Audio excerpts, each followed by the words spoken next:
Hey there, Louise. Yeah, you, the puppet, my friend. That was a great video you released about helping someone who finds out they're dying. I mean, we're all dying, but if you got a terminal diagnosis, that kind of dying. But you really didn't talk about what to do if you personally got such news. It all seems to change when we have to be the subject. No. I haven't been to a doctor for a long time. I have a friend who's suggesting I need to go, and she's right. But what if I did learn something like I am dying? I talk about it all the time on this series, but how about if it was me? Well, I really hope I could handle a diagnosis that makes me reevaluate the use of my remaining time. Let's say I finally go and get that colonoscopy I've been putting off, and I end up learning that I waited too long. That would mean, unless my house burns down during the night, I know how I will die. By the way, go to www.psychologytoday.com. Go to the top right magnifying glass and type in something such as terminal illness, and you'll see lots and lots of helpful articles. I don't want to spend too much time right now talking on a hypothetical diagnosis that I'm dying, but I guess I might as well help our listeners know. Even today, with all we have out there, only about 68% of Americans over age 60 ever get their colonoscopy. The issue is that colon cancer can be treated pretty darn well, but waiting until it's metastasized doesn't lead to successful treatment or even living more than a few years. So, listeners, urge those you love to go get the recommended colonoscopy. Okay, so back to why I was really calling you, Louise.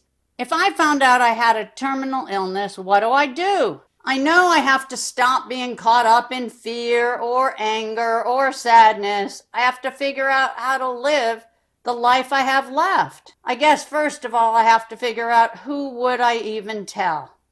Those I love the most, those I'm closest to. I mean, my kids, my siblings, close friends like you. And then probably I'd look at a list of people who could help me. Maybe a lawyer or a financial advisor or CPA or my list of healthcare providers I've used. Friends are going to ask a lot of questions, and I don't have to answer everyone, just what I want. They can go look it up themselves. Since I live alone, I think it probably would be a bit scarier, and I might have to admit I'd need some help. It was suggested that if you got a terminal diagnosis, you should find a case manager. Do you even know what that is? Well, it turns out that if you're on Medicare, no, I'm not old enough, but it's called chronic care management.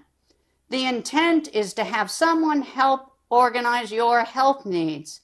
A chronic condition is any condition that lasts for at least a year and limits your daily activities, or it requires regular medical care.